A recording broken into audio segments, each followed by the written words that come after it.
That was weird. We on? Anyone here? Well, a little late coming in, but that's okay.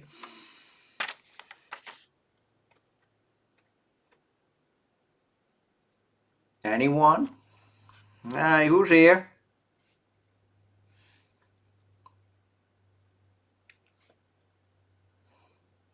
Hey, Jung, how are you? Alright, you know the drill. Mic check, audio check, check, check. How do we sound? How do we sound? How do we sound? Audio's good. Anyone? Someone chime in. It's on. We sound alright. Video. Video's good. Anyone? Someone chime in. Hey, Bo, CTG. How are you? Hey, Karam. How are you? Alright, looks like audio and mic is good. Video looks good. Alright, sounds good. Okay, hello everyone. Yes, we are. Yes, we are on. And hello everyone. Ad jail. I thought you're not supposed to get ads if you log. Oh, you don't have an account. Do you have an account on Twitch? You shouldn't have ads if you actually like subscribe if you follow. Why in the world? Okay. Oh, okay. I'm not banning you. I got a message on this console. Where's the allow? Oh, tap to allow or deny. Yeah, I'm gonna allow that. I don't know why. Why are you? Like, you're a friend. Colum is a friend. I don't know why. Twitch was asking to ban you. I don't know why. Anyway, hello everyone. Yes, we are here. Welcome to Introduction to Security. I'm Ming Chao, Associate Teaching Professor. I do that rigmarole every Thursday. Yeah, so today, Thursday, October 24th, we are going to be continuing with web still. Yes, web security is a long topic, it's a big topic. Uh, it's a deep topic. We can talk on and on about web security. Um, so we already done cross-site scripting, SQL injection. Hey, hack underscore smarter. How are you? Um, so what we done? We done cross-site scripting, SQL injection, um, command injection, and today what we're going to do is really we got to talk about the mistakes that you cannot make. Look, there are just like look at everyone make mistakes. Everyone make mistakes, but in this day and age, there are just some things that you just don't do. Okay, there are just mistakes that are just completely unforgivable in this day and age, and unfortunately, they still happen. Okay, these mistakes, unfortunately, we still see from time to time. Um, and I think even you will be amused. Ooh, yeah, I am blurry. No, it's not you. Hey, Mr. Fish. No, it's not you. It's not you. I'm seeing it right now. I'm seeing it right now. Hang on. Hang on. And the video cut out. It's shared. It's the shared screen looks fine though. Yeah, the shared screen looks fine, but I do look blurry. I'm out. Hang on. Okay. The second the shared screen looks good. Hold on.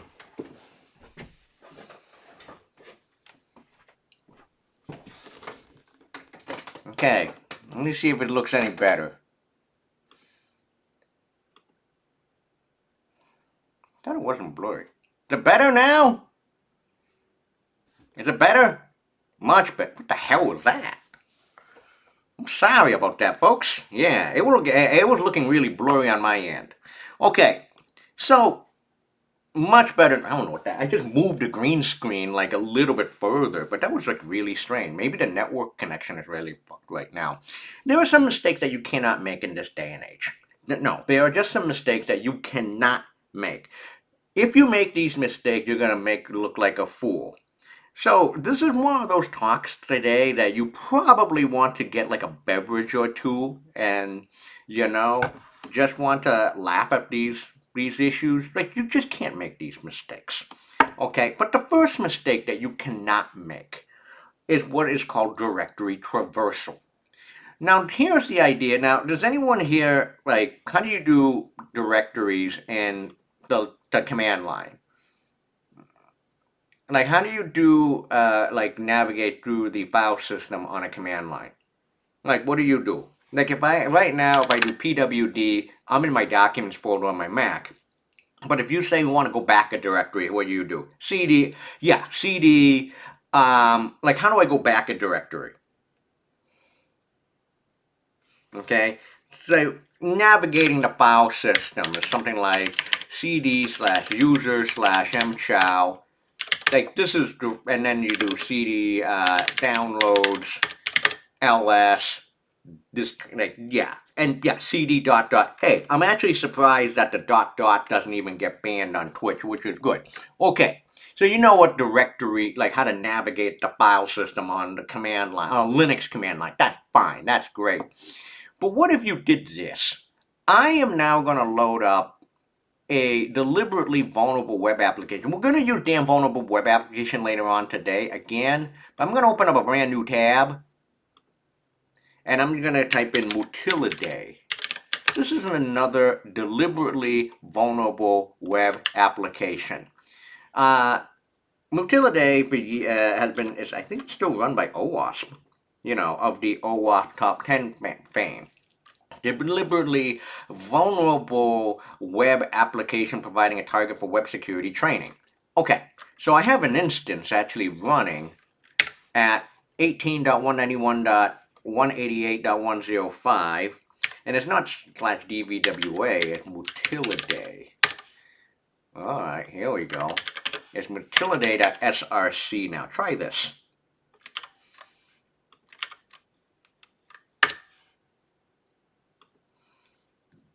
Okay. Here we go. And here's Mutilidae. Keep calm and hold on. I'm gonna copy this URL again. Does it work? Or HTTP or HTTPS, it doesn't matter in this case. So here is what we're gonna do. Okay, we can go to login. You can go to toggle. Now you're gonna go home. You're gonna go to toggle hints. Go to login/register. You see this right here? Alright. Does anyone notice something? Just take a look right now at the URL. Does anyone notice anything fishy, like interesting with the URL? The URL is going to be the of our area of concern today. Can anyone see something that looks horribly wrong, or something that doesn't look right? No, it's not the SRC part, but look a little further than that. Does anyone notice something weird? Does anyone notice something like, hey, this looks not great. It has a full file path. Okay, it has a full file path. Here's the issue. There's nothing wrong with this part.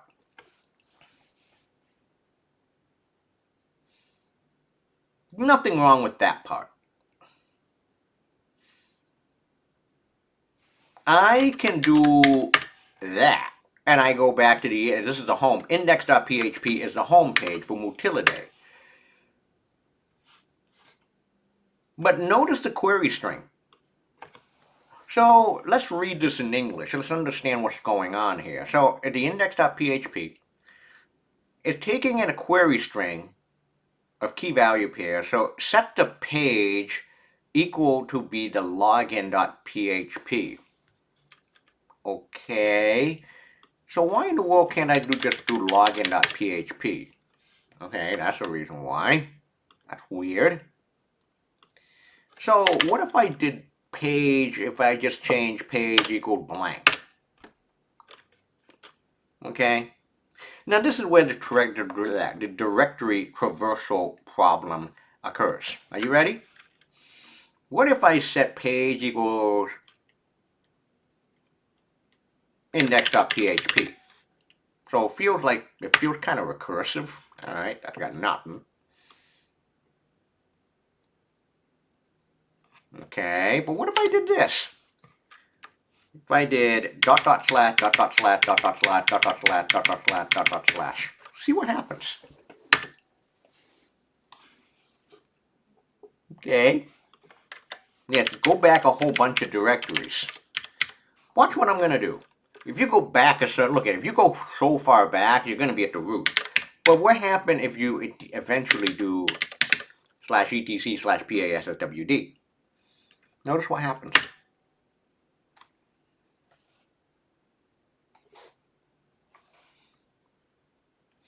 This is the directory traversal problem. The directory traversal problem is go back a whole bunch of directories, set the path or the page to be some path of some file on your file system, whatever that is. That could be anything on the system, like anything in the /etc folder. This is not good.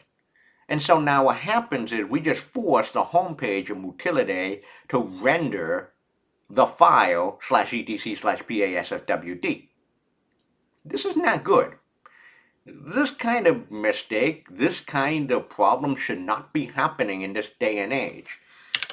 So I'm gonna go back to CWE top 25.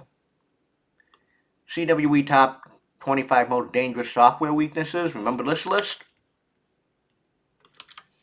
Paste that here, and we're still in the 2023 list. 2023 top 25 list. Is directory traversal here? Well, we did cross-site scripting, SQL injection, operating system. Bing! Number 8. Yep, number 8. Improper limitation of a path name to a restricted directory. CWE 22. Number 8. The product uses external input to construct a path that is intended to identify a file or directory that is located underneath a restricted parent directory, but the product does not properly neutralize special elements within the path that could cause the path name to result to a location that is outside of the restricted directory.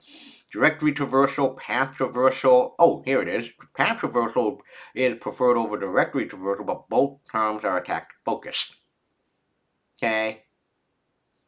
Okay. Oh, this looks ugly. Yep, here it is. Demonstrative examples. Here you go. That's what we just did, was we just forced the page to render the /etc/passwd file. I'm saying good. As a result, the attacker could read the entire text of the password file. Nah, this ain't good. CWE 22, my friends. Okay. This is directory traversal, path traversal, both are the same. So you may be wondering, is this still a problem up to this day? Well, every so often,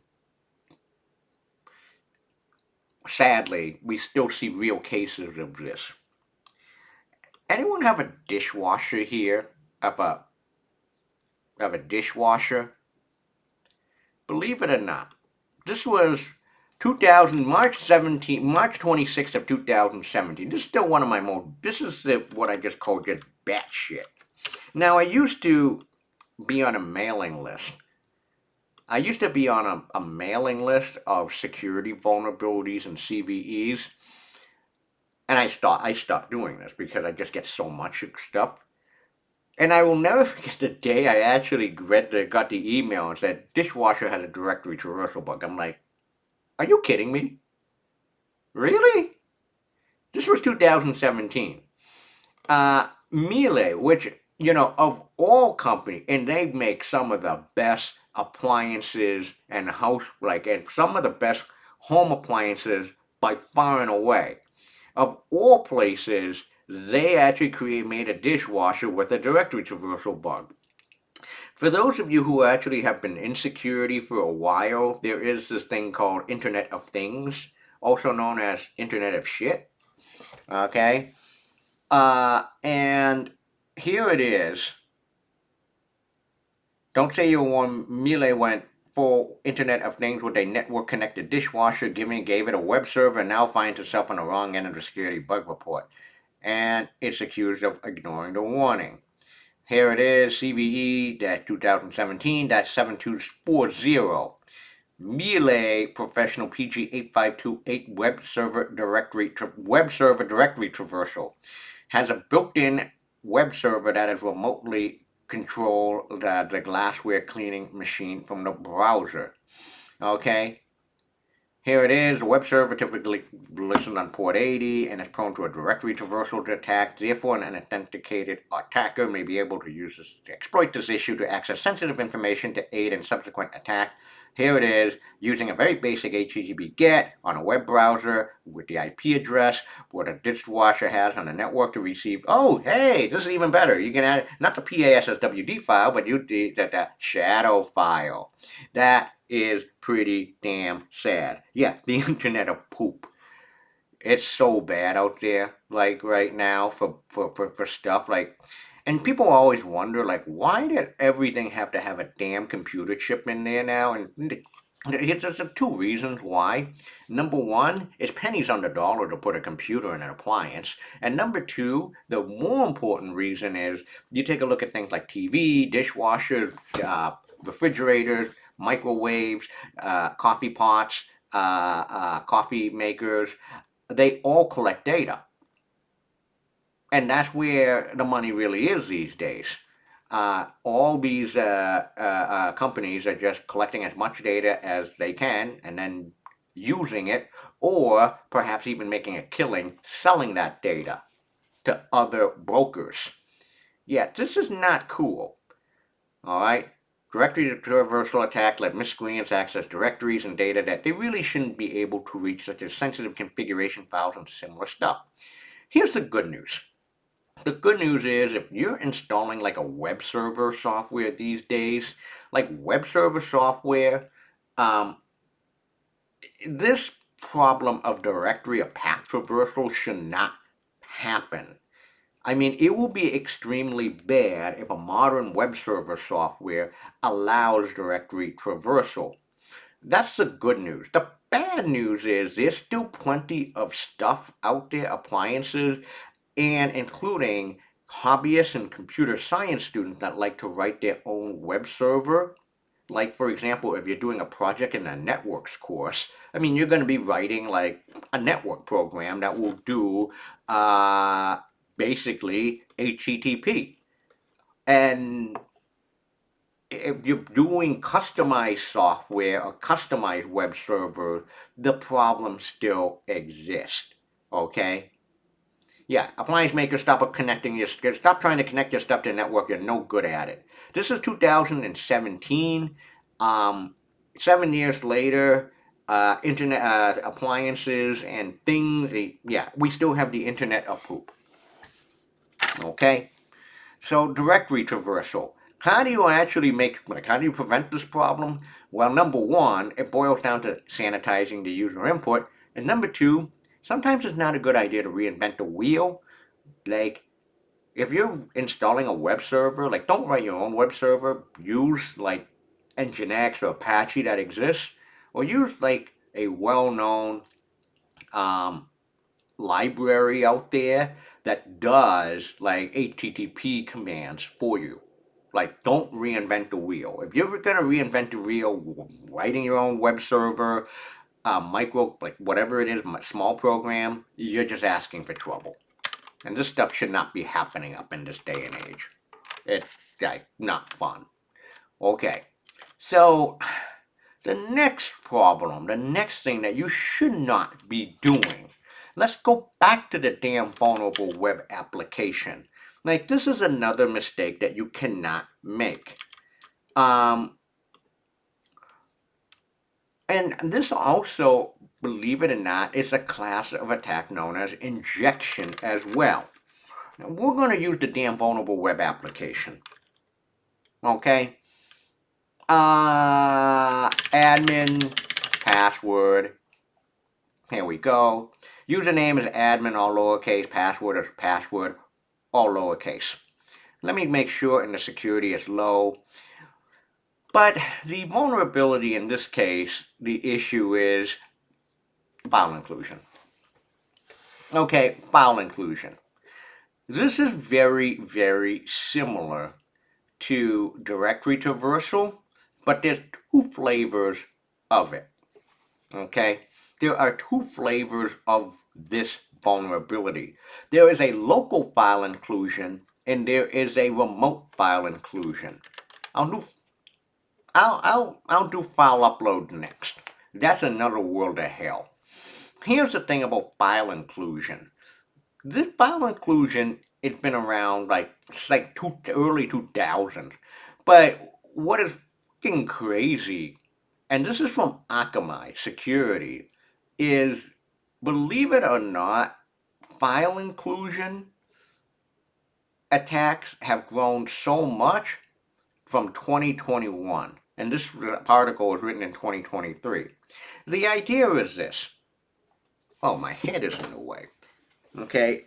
The idea is to trick a web app or web page to include a file to be displayed or to be executed.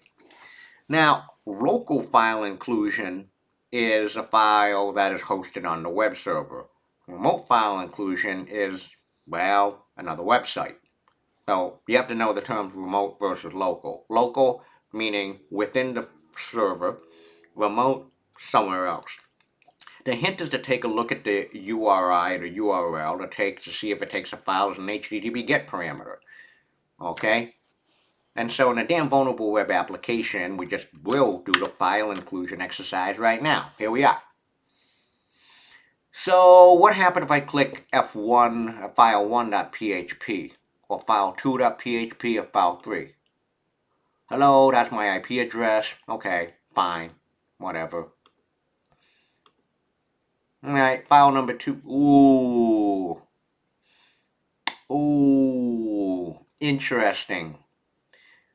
Notice the URL. Notice the query string. Key is page. The value is, in this case, file.php. Okay? What happens if I do file 3? To change it to file 3.php. I got another file that has my IP. That's fine. File number 4. The fuck? Really? Really? What if I actually change file 4.php to be /etc/PASSWD? Bang. This is like a problem from the 2000s. And here we are in 2024 and we're still facing this problem. Okay? Can you do, I don't know, /etc, what's another good file? MOTD? No, oh, there it is. Got nothing. So this is an example for sure of local file inclusion, because the page you are including is a file that is local on the server. This is an example of local file inclusion. Or remote file inclusion. Okay. Instead of doing like a local file, just page equals something with an HTTP or HTTPS. There it is. Let page equals https://www.tufts.edu, hit the enter key, and boom!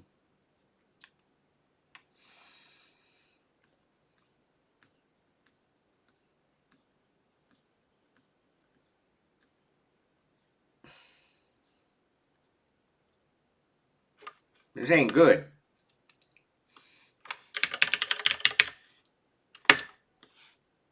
Ooh, Reddit didn't work. Boston.com work? Yeah, Boston.com works.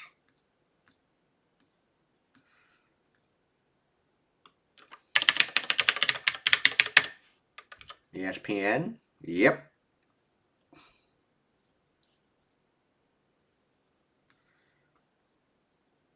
Yeah, notice the URL. Still the IP address of the damn vulnerable web application. So if you think about it, like, what's the problem here? The problem is, have anyone ever heard of something called have anyone ever used something called a proxy before? Especially if you're like streaming videos, or if you want to get the web page or website or something from another country and you don't have access to it. Hey, this is not a terrible way to browse the web anonymously. Okay? So, you have two flavors of the problem. Local file inclusion is when you set the file to be included to be rendered on the, oops, what happened here? Do a reset of the database, do that, and you don't need to do that, I don't think.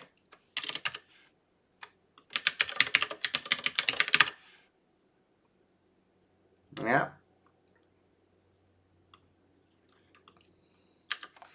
File 2, 3, and 4, 1, 2, 3, and 4 on the local file system. This is okay, if you don't see an HTTP or an HTTPS and an included file, it's remote. If you don't see HTTP or HTTPS, it's local. If you do see HTTP or HTTPS, it's remote. And how you defend against this problem? Well, first of all, it's validating the input. But number two, and really, seriously, you really need to do file inclusion these days. The reason why file inclusion is still popular up to this day is just plain laziness. That's it. It's just plain laziness. You write a whole bunch of pages, and then you have one rendering engine, just one page that just renders everything. There's no good reason I don't see for doing file inclusion these days. Oh man. Okay. Alright, now let's talk about file uploads. File uploads. You've done this before.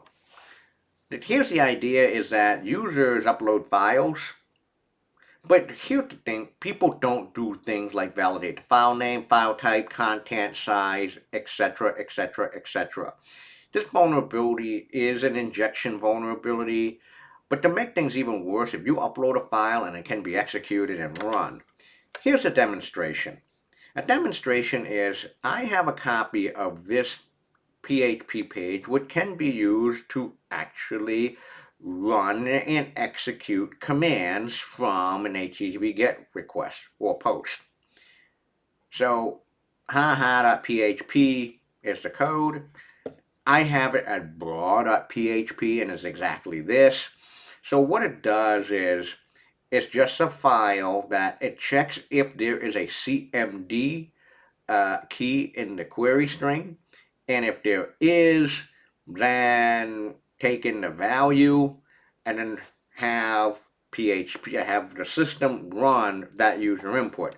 If there's no query string key of CMD set, it's just going to print out oh hi. Alright, so here is how this file upload vulnerabilities work. You've all done file upload before. I think most people, if not everyone here, has done a file upload on the web before. Choose an image to upload. Well, first of all, it says choose an image to upload. And images are usually like JPEG, PNGs, GIF, you name it. I'm going to go to browse. I'll show you broad.php.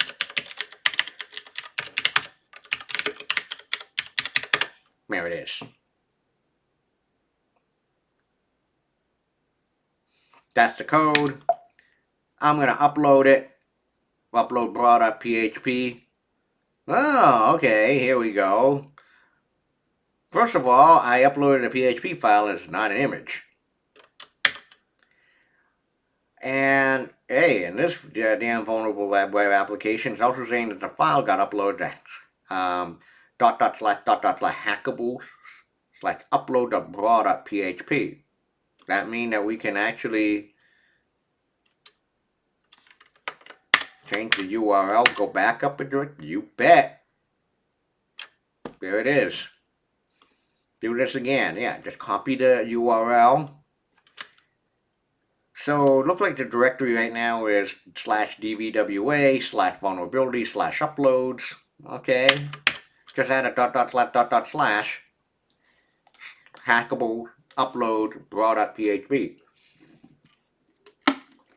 See what happens. There it is. Raw.php.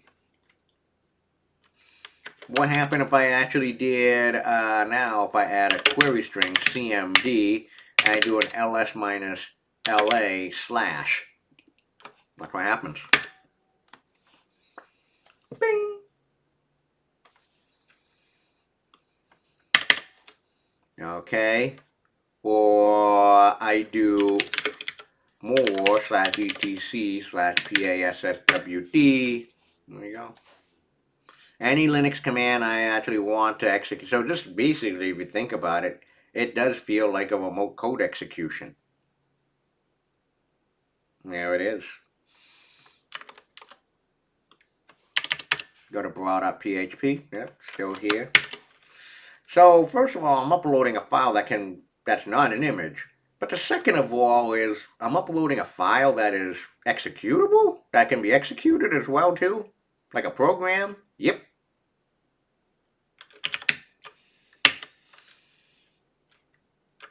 I can do cat var. Oh, can I do var log nginx access.log? Can I actually take a look at the access? Oh yeah, here you go. Everyone who have access to web server over the, for a while. There you go. Yep, I can even take a look at log files on the system. Bing! Everything I want. So the vulnerability is, hey, first of all, this thing said choose an image to upload. Well, first of all, I didn't upload an image, like a picture. And second of all, whatever I got uploaded can be was set to executable as well too. That's not good. Okay? Just what's preventing me from doing an rm minus rf as well? Nothing. Nothing preventing me from doing that. So file inclusion we've done, local file inclusion. Hey, look, we've done directory traversal, file upload, local file inclusion, remote file inclusion. These are all injection attacks. The idea and the message is the same that is with cross-site scripting and SQL injection. Just never trust user input, never trust user input, never trust user input. Now for files using, do you really need that I mention that? Okay? Now here's about file uploads. Now file upload vulnerabilities. There's other things that you do need. You need to do some work. You need to check the file extension. You need to check the file type. You need to set the maximum file size for limit for each upload. Oh, I mean, I could have uploaded like a 20 gigabyte file, like an LLM file, and that would have taken down the whole server. And also make sure that you change upload file name to not conflict with other uploaded files and stuff on the server. Okay? Now, those are just some really basic stuff. But seriously, spend some money. And if you're doing file uploads, use something called a content delivery network to store uploads, like an Amazon S3. Akamai actually has a system for that as well too. A content delivery network, what it does, it's not only for storage of data, reading and writing, but also for for redundancy purposes. So that means, if you upload a file in Massachusetts, it can be easily accessible from anywhere in the world and very quickly. It doesn't need to hit the servers here in Massachusetts for that. And content delivery networks they're so well done these days. They're designed to no file executable, okay, fine-grained permission. It's just that storage of, content. That's it. Okay? Also, if you're doing file uploads and file validation, use like a library or like like a library like Python. I mean, I'm pretty sure Django must have one already. It's like for pre-processing file uploads. Like, don't write your own stuff. Don't reinvent the wheel. Okay, but the basic stuff are check the file extension, check the file type, check the file upload, set the maximum file size, change the file upload name, and use an offsite storage like a content delivery network so you don't ruin your own stuff, like you don't do it on your own servers that you have. All right, the one last vulnerability that I got to talk about is this one. This is not okay in this day and age. CWE top 25. This one. This one is just bad. Like, this is like unforgivable of unforgivable of unforgivable vulnerability. My favorite is CWE 798, hard coded credentials. This one is not okay in this day and age. Okay? Hard coding stuff on the firmware or in software. Okay? If hard-coded passwords are used, it is almost certain that malicious users will gain access to the account in question. You can't change. If it's a hard-coded password, a hard-coded credential, you can't change it. Full stop. Okay? Here it is. Following code uses a hard-coded password to connect to the database. Username Scott, password is Tiger. C program here. Password equals Mew. This is not okay. No. So you may be wondering, people don't make this mistake, right? Wrong. Here. Just happened. And I saw this in my email a couple of days ago. SolarWinds. Yes, again, SolarWinds. This is, notice the date, October the 16th of 2024. Yeah, SolarWinds. Those people. A critical hard-coded login credential and SolarWinds web help desk line have been exploited in the wild by criminals. Okay. The SolarWinds, same SolarWinds, was, in that supply chain attack by Russia. That seemed like yesterday. Okay, CVE, here it is. Is this it? Just a link? No, not that one. Is there a link here? I saw the link to it. Okay, this is this is August 22nd of 2024. Yep, here it is. Like, this is not okay. Critical. So you may be wondering, are they the only ones doing this? No. Cisco have a history of hard-coded passwords.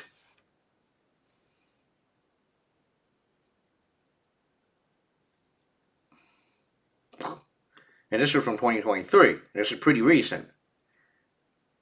Vulnerability is usually the user stat at the present of a static user credentials for the root account. Root account that is typically reserved for use during development. Yeah, here it is. 2021 again.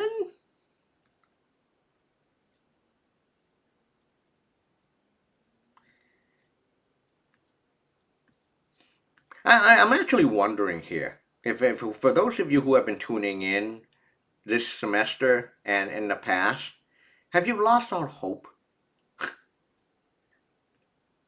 in things that we use?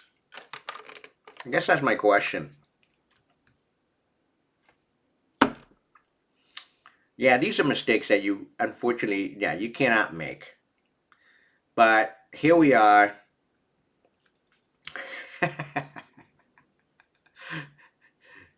Yeah, it's like, really?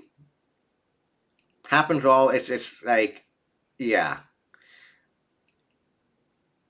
I'll give you a preview from the final course for the last day of classes. it's just going to be a matter of time when you're going to see another hard-coded password or another directory traversal or another file upload or another local file inclusion or another remote file inclusion.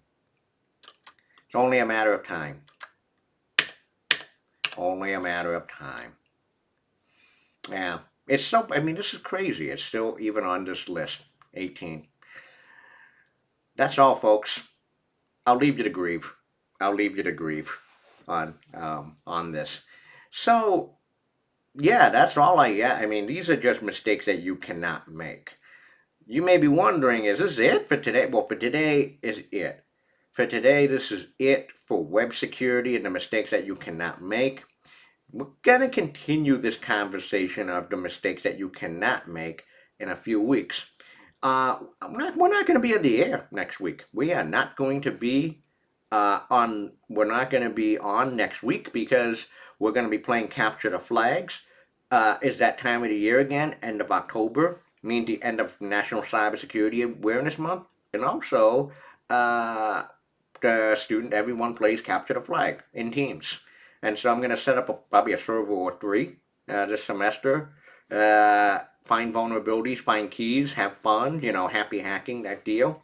And yeah, we're not going to return until I'm not going to return until November. So I'll be back on Twitch in the week of Election Day. Yeah, that's the time.